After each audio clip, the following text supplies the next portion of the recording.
Environmental Study Part 2 Standard 5th.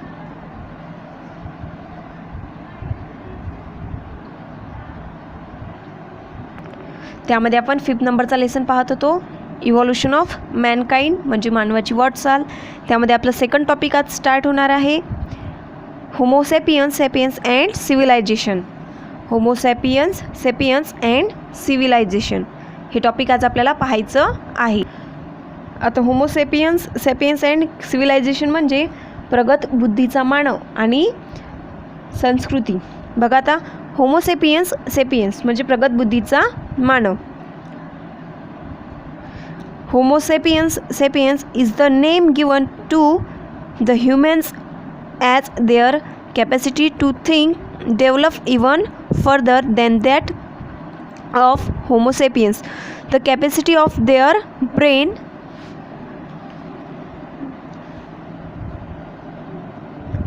and their grasping power also develop further with time. बघा, प्रगत बुद्धीचा मानव. आता प्रगत बुद्धीचा मानवाची वैचारिक क्षमता अधिक प्रगत झाली तेव्हा त्याला प्रगत बुद्धीचा मानव असं म्हटलं गेलेलं आहे, किंवा त्याला असं नाव दिलं, प्रगत बुद्धीचा मानव. आता त्यालाच होमोसेपियन्स, सेपियन्ससुद्धा म्हणतात. त्याचा मेंदू, त्याच्या मेंदूची जी क्षमता आहे ती बघा, त्याच्या मेंदूची क्षमता आणि त्याबरोबरीने त्याची आकलन क्षमता सतत विकसित होत गेलेली आहे. त्याच्या मेंदूची आणि त्याची आकलन क्षमता ही जी आहे सतत विकसित होत गेली, म्हणजे त्याच्या मेंदूचा आणि आकलन शक्तीमध्ये विकास होत गेलेला आहे. We the modern humans are homo sapiens, sapiens. The appearance and health characteristics of human beings indicates their similarities to their ancestors. There is known as heredity. Genetic is a science that study heredity. Genetics research has shown that we have in heredity some traits of the Neanderthal man.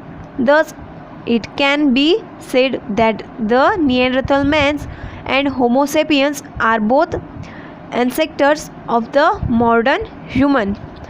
Around 11,000 and 10,000 BC, Homo sapiens, sapiens developed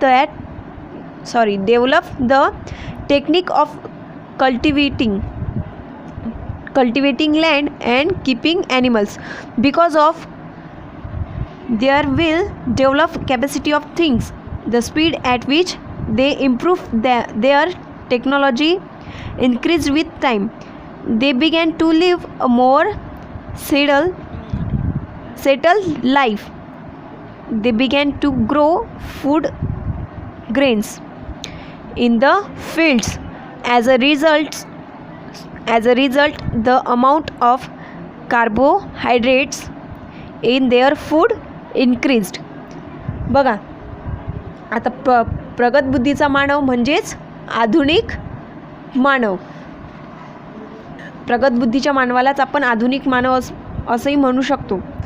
बघा, माणसाचे रंग, रूप, आरोग्यविषयक वैशिष्ट्ये इत्यादी बाबी त्याच्या पूर्वजांशी साम्य दर्शविणारे असतात. या बाबींना अनुवांशिकता असेही म्हणतात. आता अनुवांशिकतेचा अभ्यास करणाऱ्या शास्त्राला जनुकशास्त्र असे म्हणतात. जेनेटिक सायन्स, त्यालाच काय म्हटलेलं आहे, जेनेटिक सायन्स म्हणजे जनुकशास्त्र. जेनेटिक सायन्स म्हणजे जनुकशास्त्र.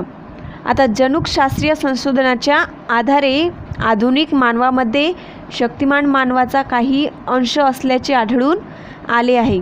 आता त्याच्या आधारे शक्तिमान मानव आणि बुद्धिमान मानव हे दोघे आधुनिक मानवाचे पूर्वज होते असं सुद्धा मानले जाते. इसवी सन सुमारे 11,000 ते इसवी सन पूर्व 11,000 ते इसवी सन पूर्व 10,000च्या सुमारास आधुनिक मानवाचे पशुपालन आणि शेतीचे तंत्र विकसित केले.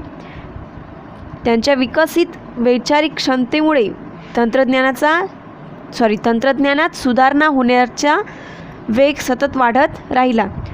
तो अधिक स्थिर जीवन जगू लागला. शेतीमधील अन्नधान्याच्या उत्पादनामुळे त्याच्या अन्नात पिष्टमय पदार्थांचा समावेश झाला. त्यामुळे त्याच्या आहारातील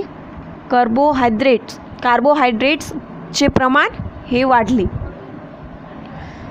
the change lifestyle and death affects the appearance of humans. There body and face grow smaller than they had been in the earlier generation. बघा, जीवन पद्धतीत आणि आहार पद्धतीत झालेल्या या बदलांमुळे हळूहळू त्यांची पूर्वीची धिप्पाड शरीरसृष्टी म्हणजे त्यांचं पूर्वीचं जे शरीर होतं धाडधिप्पाड त्यामध्ये सुद्धा बदल झाला. त्यांच्या चेहरेपट्टीत बदल झाला म्हणजे त्यांचे चेहरे जे आहे ते थोडे लहान झाले. बघा, त्यांचे जे चेहरे होते आणि त्यांचं जे शरीर होतं ते हळूहळू त्यांच्या शरीरामध्ये आणि त्यांच्या चेहऱ्यामध्ये बदल होत गेले. The name homo sapiens reflects their intellectual and culture rather than their physical powers. All animals must necessarily meet their basic need for food. However, modern humans are not satisfied with only doing that much. Though their efforts to enrich their lives using their creativity, intelligence and skill, human being acquired a culture and continue to develop it. Their technological and cultural progress achieved by modern human after the beginning of agriculture and domestication of animals has been extremely rapid. बघा, आता आधुनिक मानवाचे प्रगत बुद्धीचा मानव हे नाव त्याच्या शारीरिक क्षमतेपेक्षा बौद्धिक आणि सांस्कृतिक क्षमतेचे निदर्शक आहे. अन्न मिळवण्याची मूलभूत गरज सर्वच प्राणी पूर्ण करतात, परंतु आता अन्न सर्वच प्राण्यांना लागते, परंतु आधुनिक मानव तेवढ्यावरच समाधान मानत नाही. आता आधुनिक मानव अन्न मिळालं तेवढ्यावर समाधानी आहे का? नाही.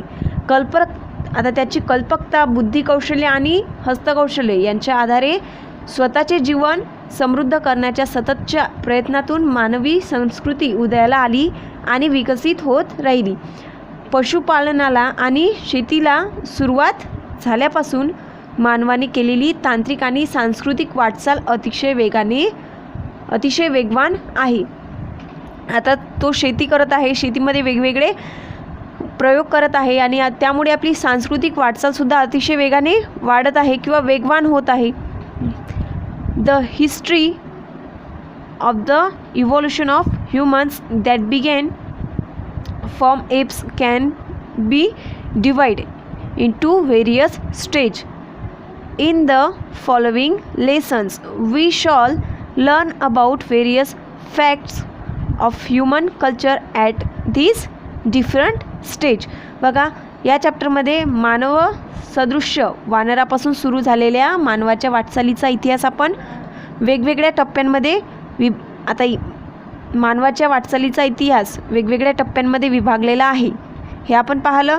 त्या टप्प्यांच्या आधाराने मानवी संस्कृतीच्या विविध पैलूंचा विचार आपण पुढील म्हणजे समोरच्या चॅप्टरमध्ये पाहणार आहोत. म्हणजे समोरच्या चॅप्टरमध्ये आपल्याला काय पाहायचं आहे?